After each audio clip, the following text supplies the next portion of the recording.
If you are a CityCast superfan, you've definitely heard us singing the praises of our longtime supporter, Paulson & Nace. So there's big news. Paulson & Nace is now Nace Law Group. Same great team, just with a new name. When you are hurt by the negligence of others, you want a lawyer that will actually fight for you, not one that will settle for the bare minimum. Nace's compassionate lawyers fight to bring cases to juries, so you can get everything you deserve. If you have been hurt or lost a loved one because of someone else's mistake or negligence, call Nace Law Group for a no-obligation consultation. Visit www.washingtondcinjurylawyers.com or call 202-463-1999.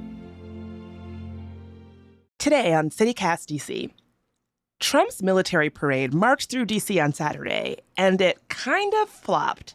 Despite the administration's hype, the turnout fell short of the projection, and the whole spectacle felt a little bit underwhelming. WAMU reporter Alex Koma was on the ground covering both the parade and the protests. He joins me to break down the reality of what actually went down in the streets and how it impacts the city and local residents.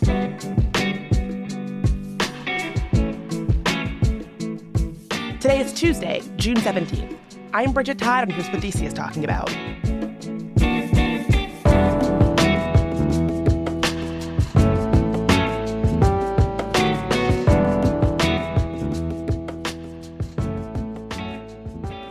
Alex, thank you so much for being here. Oh, it's great to be back. So I am excited to talk with you about what went down at the military parade because I've seen a ton of coverage from this parade, kind of grounding it in a national politics standpoint, but I really want to play a game of expectations versus reality for how it actually affected local folks here in DC, both residents and the infrastructure of our city. So I'm going to hit you with a few categories. Let's start first with the number of people who actually came. If you took Trump's word for it, it was like 250,000 people. What were the expectations versus the reality of what we actually know? Yeah, the word ahead of time was they were expecting hundreds of thousands of people. That's what the Secret Service, who was sort of managing security for the event, said. But I think it's pretty clear, despite what the president has assured us, we know his skill at counting crowd sizes from his first inauguration. It seems clear that they missed that target. There were definitely big crowds for most of the parade itself. Me and some of my colleagues were outside one of the entrances at 14th and Constitution. And certainly in the lead up to the parade, there were pretty big crowds of people waiting to get in. But from what we could see, that had more to do with the inefficiency of the design of the security checkpoints. They made everybody go through magnetometers and had like pretty strict limits on what you could and couldn't bring into the parade. And I think that was what was, sort of presenting the look of big crowds, because it did seem like quite a few people at first. But as the crowd slowly started to trickle out of the parade, as A, rain got closer, and B, I think a lot of people, frankly, got bored from the sort of rumblings that we were hearing. It clearly was, a lot of people in downtown D.C., probably necessitating all those street closures to some extent, but not to the extent that we were promised. Are there other events that you could compare it to? Like, let's say fireworks on the mall for 4th of July, under, over? Oh, definitely under. I mean, fireworks on the 4th of July is like some of the most intense, crowding I've ever seen or felt at a metro station, like feeling like I was going to die and be pressed by a group of people onto the platform. And this was not anything like that I saw, at least. Our producer Ash went to collect sound and actually talked to some of the folks who traveled in for the parade. So we wanted to play a few of those clips here. Well, I'm here. Just I'm 37-year vet Army, and I support the Army birthday. They should do this every year. From Houston, Texas, we're here to see the parade. Well, we went yesterday and we saw part of the festival. They had everything locked up. You had to wait in line. Yeah. And saw a couple Bradleys and saw an Abrams on the way on our bike, so it was pretty cool. I think that was my favorite part. We're from Germany. We're visiting students, so we're not used to that, and it's pretty intense, I guess. Yeah. A lot of different polices, different military stuff and all. It's intimidating, if that makes sense. Ash was also saying how where he was walking around, it felt really small and pretty low energy. And that was my experience too. initially I wasn't even sure if it would be safe or if I should even go. So I went a little bit later in the evening.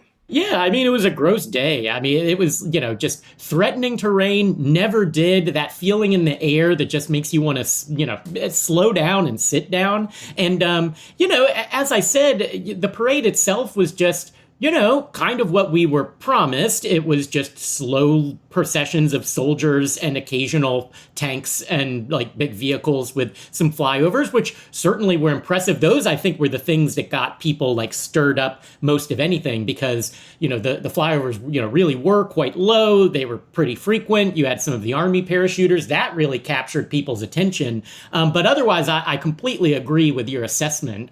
But for some of the people who I saw who I think may have been pre-gaming the parade, the crowds were pretty tame.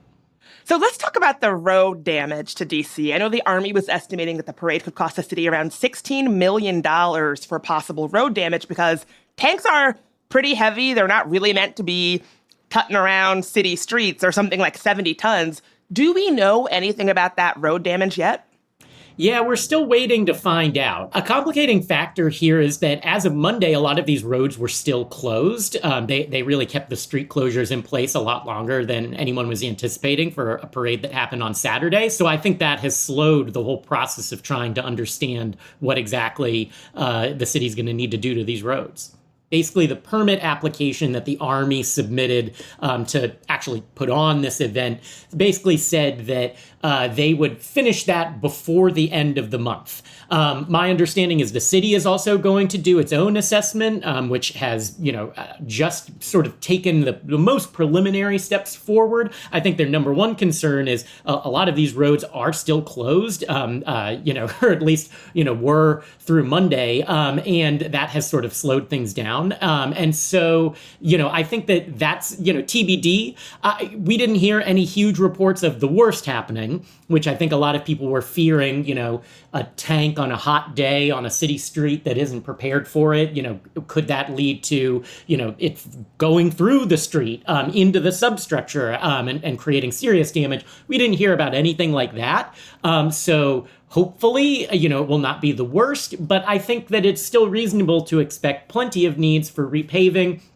I spoke to the former head of the DC Department of Transportation, Gabe Klein, and he brought up there are just small things that you don't think about that will cost a lot of money. Like, what if there's damage to the curbs and then therefore resulting damage to the sidewalks? That's something small, but that's really hard to account for when you're trying to keep something as important as Constitution Avenue in good repair.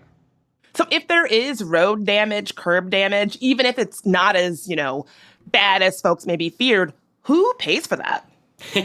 Well, this is about to be a political hot potato, I expect. The Army has kind of uncharacteristically been really way out in front, saying we are absolutely going to cover these costs. Don't worry about it, city leaders. But the whole reason that Mayor Muriel Bowser, really pushed back on these plans back when Trump first suggested it in 2018 was because they have some, they've been burned before when it comes to the federal government. Every year the city applies, and says to Congress, this is what we think we're owed. Because the city, it's not normally a military parade, but has a huge role to play in putting on things like 4th of July, like the inauguration. Anytime there's an event that is, kind of federal in nature, the city still has to provide security and cleanup and all that stuff. So they're always asking to be reimbursed. And a lot of times what will happen is Congress will come up with some money, but maybe it won't be all the money the city needs. Or perhaps, Congress will eventually reimburse the city, but it's delayed and the city is wondering where this money is. I mean, Congress works slowly. This shouldn't be a surprise. So, theoretically, the Army is going to take care of all of this out of its budget. But I think that there is very good reason for the city to be skeptical. And all of the people that I've spoken to who sort of lobby for DC priorities on the Hill are preparing for this to be a more protracted fight than they might like. Do you have any sense of how long it might take to fix these kinds of things? Like from folks that you're talking to, is there a precedent for the timeline here?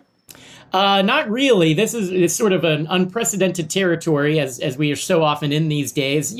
I think that in talking with Gabe Klein, the former transportation director, he mentioned that, it really depends on the scope of the damage, since it seems like from just purely, this layman's view of Constitution Avenue that the worst did not happen. Hopefully all of this stuff is stuff that can be resolved within a matter of a few weeks. But guess what? I mean, it's complicated to close major roads like this. That is not something that city leaders are keen to do. It's where all the tourists are. It's not exactly the kind of road that you want to shut down for any long period of time. How will they manage any road closures that need to happen in conjunction with the work that needs to happen? I think they're still figuring that out.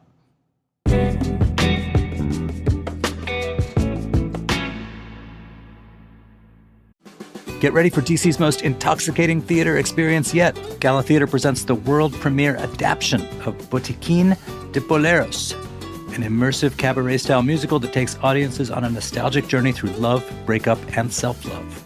You're not just watching, you'll be stepping into the Columbia Heights Bolero Bar, where patrons share stories of broken hearts through boleros spanning from Mexico to the Caribbean to South America.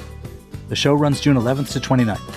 Tickets are going fast. Find more info and get yours at galatheatre.org. That's GALATHEATRE.org.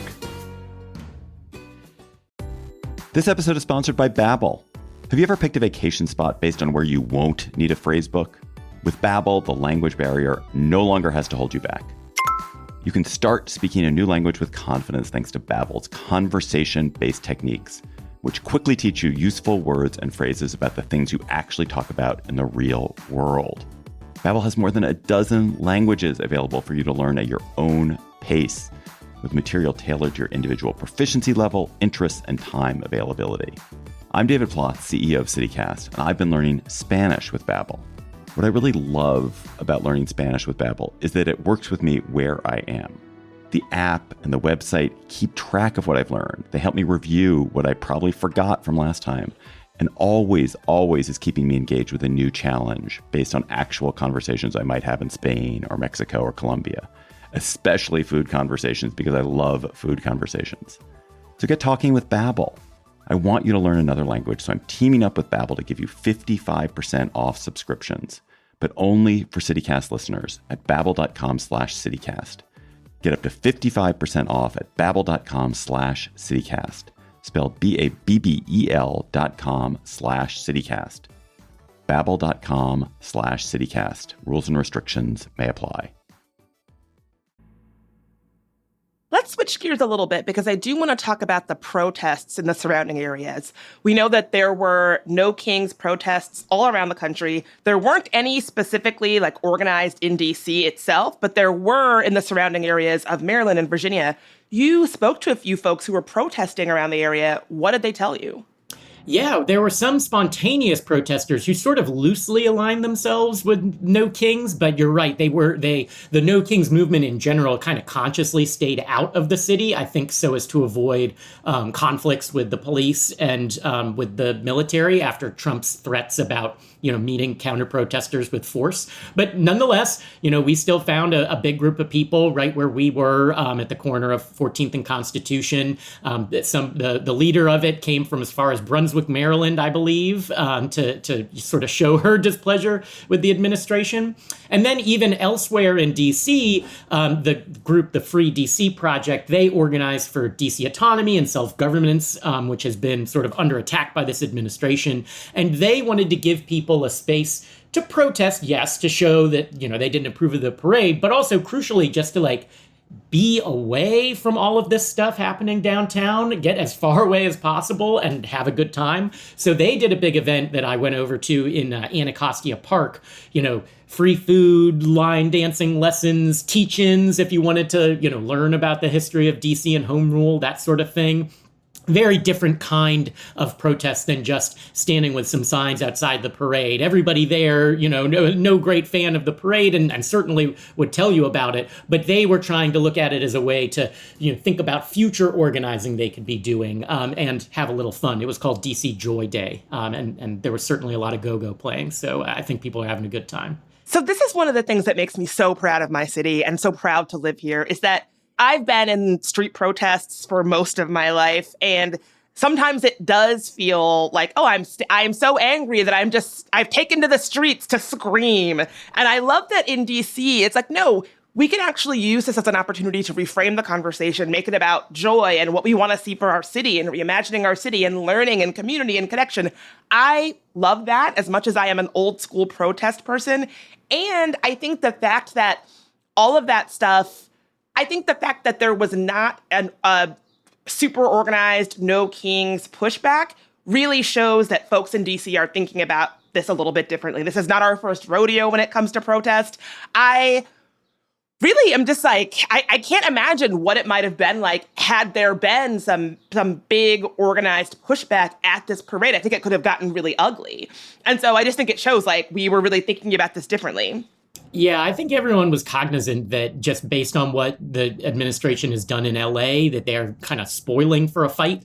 It's a good, political message for them to be fighting with the libs in the middle of DC, who many people around the country don't really think of as people, even though, as all of our listeners know, there's so much more than just the lobbyists and the Congress people here in DC. And so, yes, I mean, certainly there were lots of people protesting on site. I don't want to minimize that. There was even this huge crowd of people on 12th Street that the cops were sort of hemming onto a corner and keeping from running into more of the 12th Street Expressway. And that got, maybe a little hairy. That was definitely the most conflict between police and protesters that I saw throughout the course of the day, but nothing compared to what I think some people were sort of fearing the worst for. And in a way, I think it was effective for getting, more attention. I mean, when you saw all of the media coverage of so much of the parade, as you say, there wasn't energy at the parade, but there were at these protests, whether they were in the city or not. And so in a way, that kind of succeeded in pulling attention away from it. Absolutely. I do know that there was a protest out in Culpeper where somebody drove a car into the protests. Do we know anything regarding that? Yeah, I mean, thankfully, my understanding is that no one was seriously injured as a result of that. But yes, I mean, speaking as someone who remembers well the 2017 Charlottesville Unite the Right rally, where a protester was killed by someone doing exactly that, I think there's a reason why everybody was on such high alert about all of this. I think they've already arrested someone responsible that they think is responsible. So, it's a real... it's at the back of everybody's minds, I think, when they head out to these protesters. We certainly saw some clashes between folks attending the parade, getting up all in the faces of, the counter protesters who were there. Nothing that rose to that level, but it's on everybody's mind, regrettably.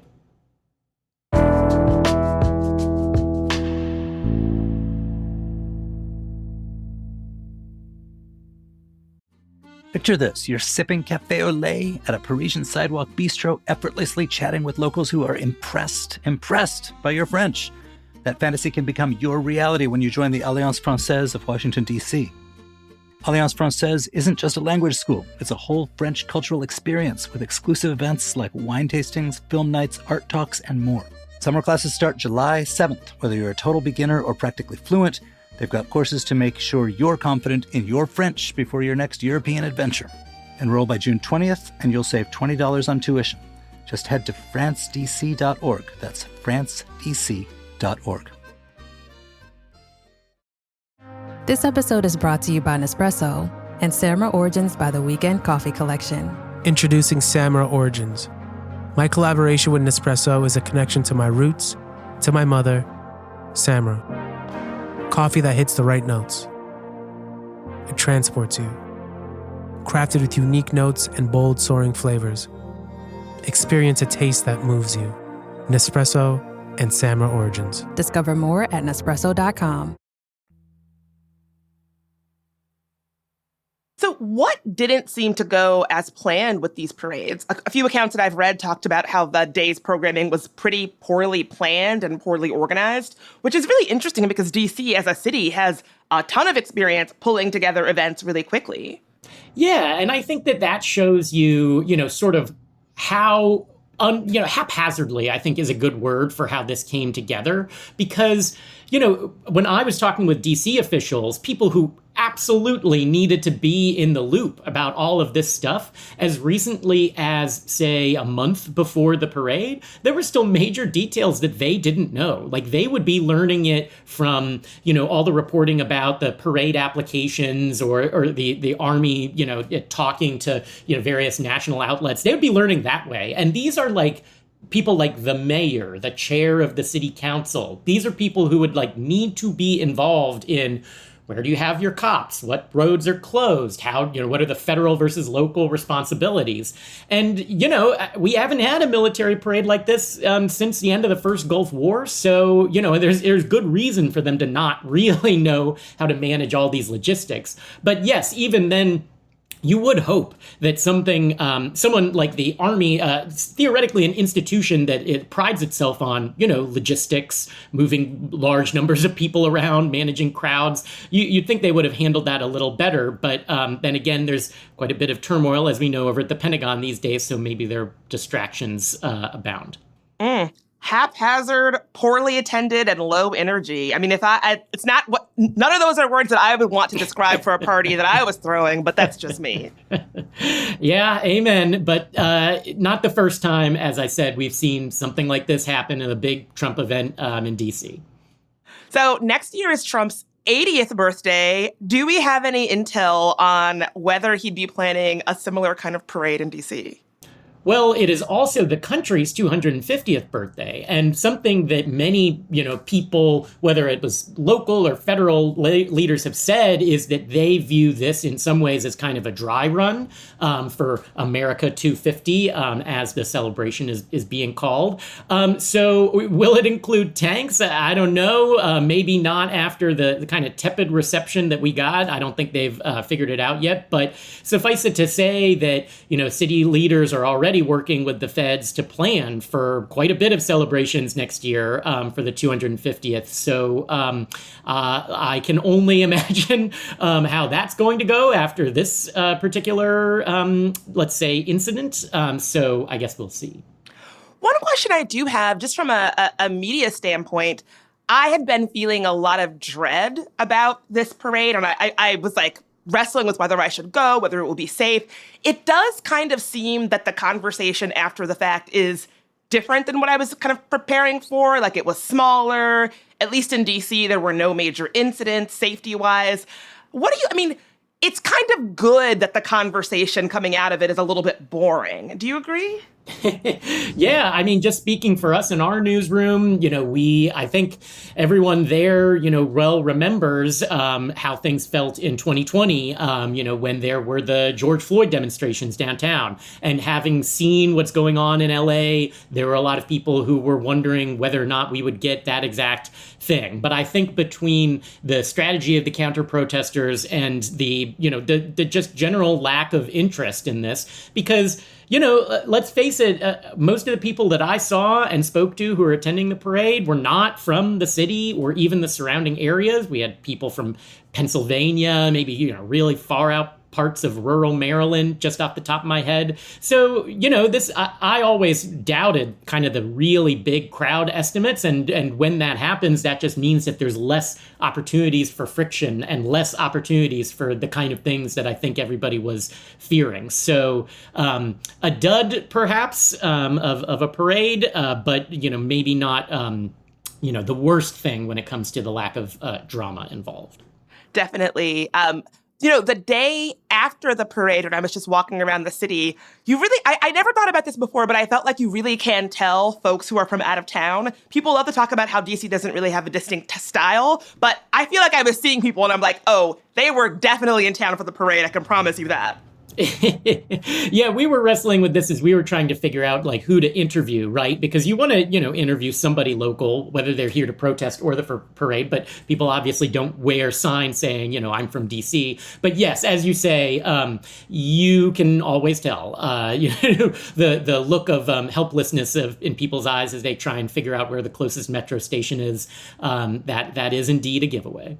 Yeah, I had an experience where somebody was looking up directions on their phone, and I could tell they wanted to ask me for directions, but there was a little bit of a trepidation there. And eventually I was like, do you need some help? Are you looking for the metro? You could just sort of tell.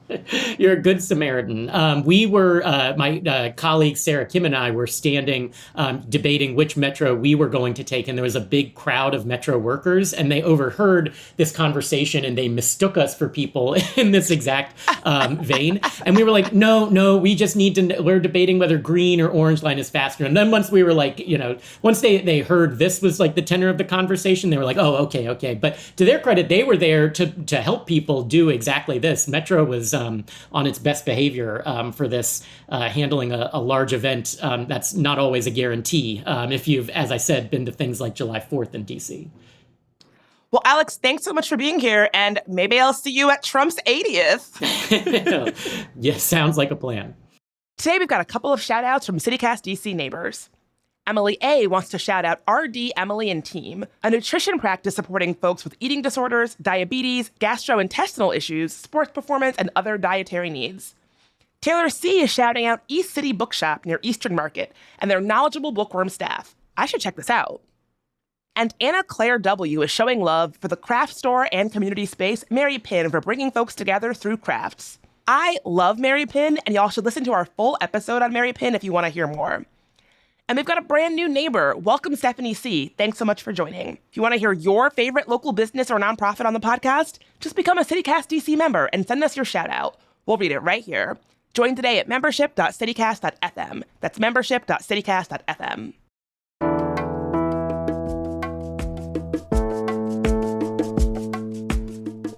That's all for today here on CityCast DC. If you enjoyed the show, why not tell a friend, rate the show, leave us a review, and subscribe to our morning newsletter.